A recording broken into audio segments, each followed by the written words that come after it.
All right, let's dive in. Today we're talking about a pretty huge leap forward for artificial intelligence. We're moving beyond AI that can just talk to an AI that can actually do things for us. We're talking about AI agents, and they're powered by a framework called LangChain. I mean, really think about it for a second. You can ask your AI assistant about the weather, and yeah, it'll tell you the forecast. But what if it could see rain is coming and then, actually text your friend to bring an umbrella? That's the difference between just knowing something and taking action. And that gap, well, it's been a massive roadblock for AI until now. Okay, so let's unpack this a bit. Because to really get the solution, you've got to understand the problem. What exactly has been holding these super powerful AI models back? This is honestly the perfect way to think about it. Large language models, LMLs like GPT, they're unbelievably smart. They have access to this whole universe of information. They can write poetry, they can debug computer code, explain quantum physics. But here's the catch, they're totally isolated. They're brilliant, for sure, but they're stuck inside this digital box. No arms, no legs, no real way to interact with anything in the outside world. And this right here is the fundamental difference we're talking about. A standard LLM, it knows things. It can tell you the weather. A LangChain agent, on the other hand, it does things. It actually sends that text for you. An LLM can help you plan a vacation by whipping up an itinerary. An agent goes out and books the flights and the hotel. This is the jump from a passive encyclopedia to an active personal assistant. So the big question is, how do we make that jump? How do we give that brilliant brain a way to actually interact with the world?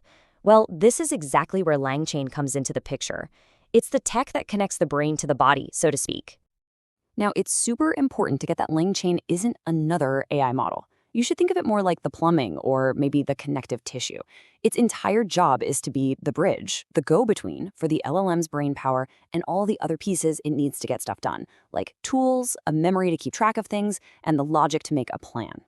So if we circle back to our brain in a jar, LangChain is what builds the rest of the body. It gives it a nervous system to send and receive information, it gives it hands so it can use tools and APIs, and it gives it a memory to keep track of conversations and context. It's literally what lets the brain out of the jar. So we get what LangChain does on a high level, but what's actually happening under the hood when you give a command to one of these AI agents?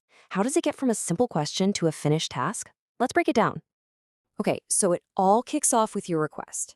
That wakes up an agent, which immediately taps the LLM, the brain, to figure out a game plan. From there, it can search through internal knowledge you've given it, say, a bunch of PDFs. But then, and this is the magic part, it reaches out into the real world.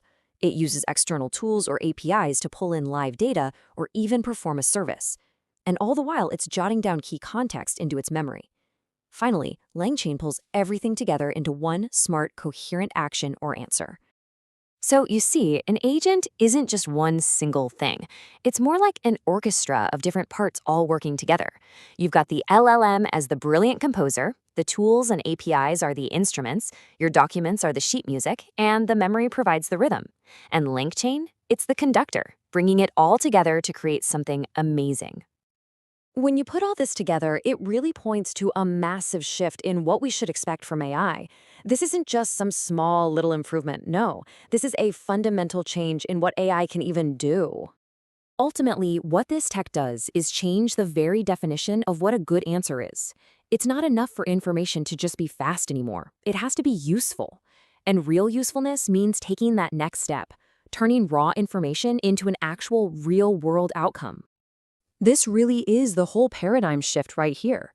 We are moving beyond AI that we just chat with and into an era of active agentic AI, one that can participate in our world, complete tasks for us, and really function as a true digital partner. And this is the question that changes everything, isn't it? Once our digital assistants have hands to work with and the intelligence to use them, the possibilities just become almost limitless. What complex, multi-step things that we do every single day will we just hand off to them? The future of AI is all about action, and it's happening right now.